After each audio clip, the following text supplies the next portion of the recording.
Bob was being called by numerous communities. And to me and to him, that call is very precious. That call is a spiritual call. And he could do nothing but respond to it, wherever it took him.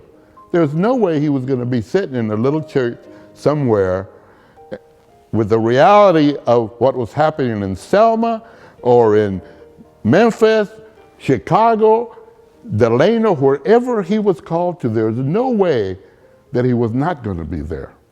So it was clear to me that this person and all of his creative gifts were going to be gifts to the world wherever it needed to be. I think his work is especially notable because it isn't just concerned with one movement for social justice, but it moves from the struggle for African American civil rights in the South to farm workers in California in the West, to the anti-war movement, and all sorts of connections between those.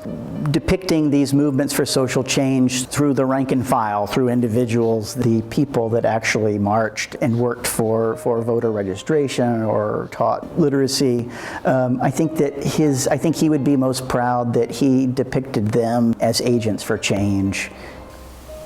I think, you know, his work with Martin Luther King, his work with Cesar Chavez, and both of the movements that those two people were leaders of are probably Bob's real legacy. He was, you know, personal friends with Martin Luther King.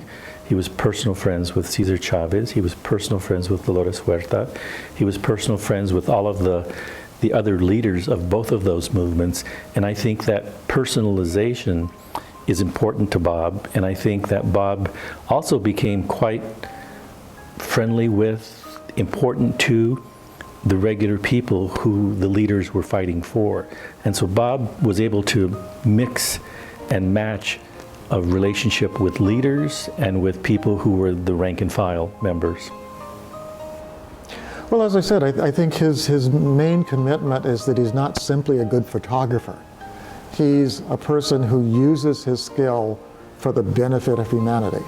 We feel very fortunate to have someone who was that close to Martin Luther King, who is the person that, you know, we're very close to Martin Luther King's writings, but he was right there. As the photographer. He was the person who had access to not only King when he was alive, but his family after the assassination. And so that brings us closer to the person that we spend our lives studying. I think he has captured a sensibility for a social justice. He has captured some of the brutality that has been a part of that history, some of the police brutality, some of the brutality that's a very intimate part of racism. And what's, I think, important is that history is not from centuries ago, it's from decades ago.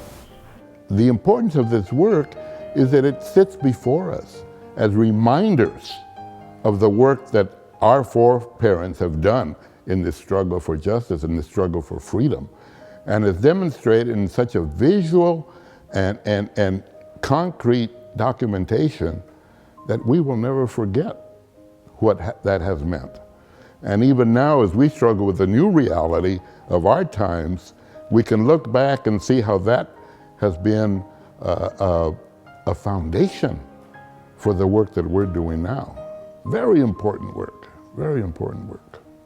He had a vision for the future of his photography archive, and even more importantly, he had a vision for the way in which he wanted it displayed and shared with really the world. His goal is really to, without putting words in his mouth, to empower people through the images that he's taken.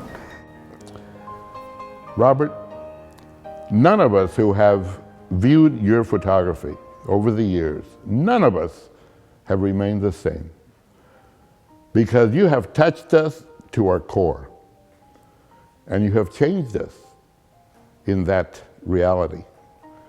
You have, and again I go back to my religious language, you have allowed us to be rebaptized in the fire of that quest for justice and freedom for all people. And I will forever be thankful that you were gifted with that ability. Thank you.